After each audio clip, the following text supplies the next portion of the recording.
मानवता को महामारी के संकट से बाहर निकालने में, वैक्सीन निर्माण में भारत की आत्मनिर्भरता का आज पूरी दुनिया को लाभ मिल रहा है।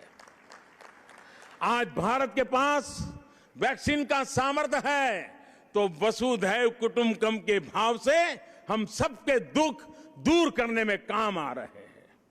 हमने दुख किसी को नहीं दिया, लेकिन दूसरों का दुख कम करने में खुद को खपा रहे हैं। यही भारत का आदर्श है, यही भारत का शाश्वत दर्शन है, यही आत्मनिर्भर भारत का भी तत्वज्ञान है। आज दुनिया के देश भारत का धन्यवाद कर रहे हैं, भारत में भरोसा कर रहे हैं। यही नए भारत के सूर्योदय की पहली छटा है, यही हमारे भव्य भविष्य की पहली आभा है। साथियों, गीता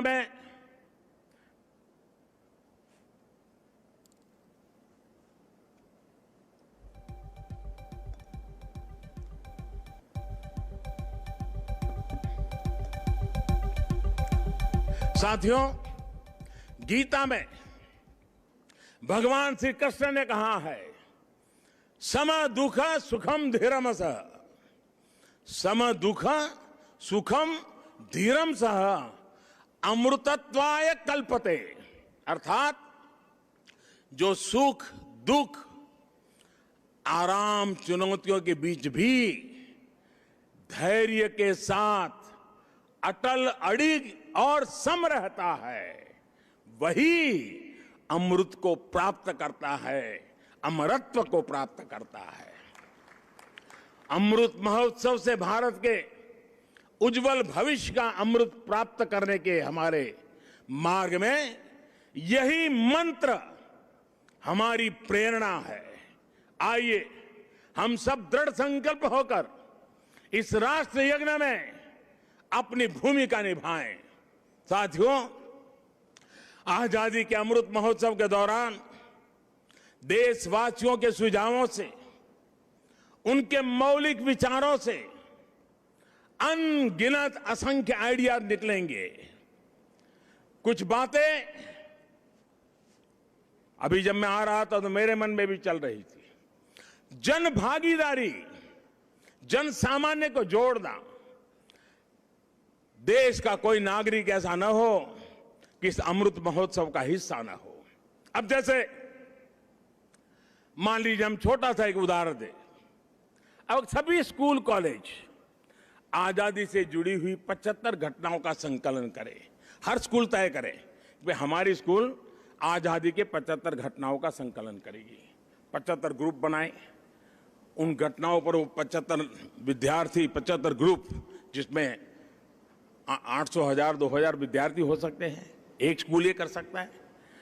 छोटे छोटे हमारे शिशु मंदिर के बच्चे होते हैं, बाल मंदिर के बच्चे होते हैं। आजादी के आंदोलन से जुड़े 75 महापुरुषों की सूची बनाएं, उनकी वेशभूषा करें, उनके एक एक वाक्य को बोले, उसका कंपटीशन हो। स्कूल में भारत के नक्शे पर आजादी से जुड़े 75 स्थान चिन्हित किए जाए। बच्चों को बताया जाए, बताओ भाई बारडोली कहाँ आया, चंपारण कहाँ आया। लॉ कॉलेज के छात्र छात्राएं ऐसी 75 घटनाएं खोजे, और मैं हर कॉलेज से आग्रह करूंगा, हर लॉ स्कूल से आग्रह करूंगा, 75 घटनाएं खोजे जिसमें आजादी की लड़ाई जब चल रही थी तब कानूनी जंग कैसे चला, कानूनी लड़ाई कैसे चली, कौन लोग थे कानूनी लड़ाई लड़ रहे थे, आजादी के वीरों को बचाने के लिए कैसे कैसे प्रयास हुए, अंग्रेज सल्तनत के जुडिशरी का क्या रवैया था। सारी बातें हम लिख सकते हैं। जिनका इंटरेस्ट नाटक में है वो नाटक लिखे, फाइनेंस के विद्यार्थी उन घटनाओं पर पेंटिंग बनाए, जिसका मन करे कि वो गीत लिखे वो कविताएं लिखे। ये सब शुरू में हस्तलिखित हो, बाद में इसको डिजिटल स्वरूप भी दिया जाए। और मैं चाहूंगा कुछ ऐसा कि हर स्कूल कॉलेज का ये प्रयास उस स्कूल कॉलेज की धरोहर बन जाए, और कोशिश हो कि ये काम इसी 15 अगस्त से पहले पूरा कर लिया जाए। अब देखिए पूरी तरह वैचारिक अधिष्ठान तैयार हो जाएगा। बाद में इसे जिला व्यापी, राज्यव्यापी, देशव्यापी स्पर्धाएं भी आयोजित हो सकती हैं। हमारे युवा, हमारे स्कॉलर्स ये जिम्मेदारी उठाएं कि वो हमारे स्वाधीनता सेनानियों के इतिहास लेखन में देश के प्रयासों को पूरा करेंगे। आजादी के आंदोलन में और उसके बाद हमारे समाज की जो उपलब्धियां रही है उन्हें दुनिया के सामने और प्रखरता से लाएंगे। मैं कला, साहित्य, नाट्य जगत, फिल्म जगत और डिजिटल एंटरटेनमेंट से जुड़े लोगों से भी आग्रह करूंगा। कितनी अद्वितीय कहानियां हमारे अतीत में बिखरी पड़ी है, इन्हें तलाशिए, इन्हें जीवंत कीजिए, आने वाली पीढ़ी के लिए तैयार कीजिए। अतीत से सीखकर भविष्य के निर्माण की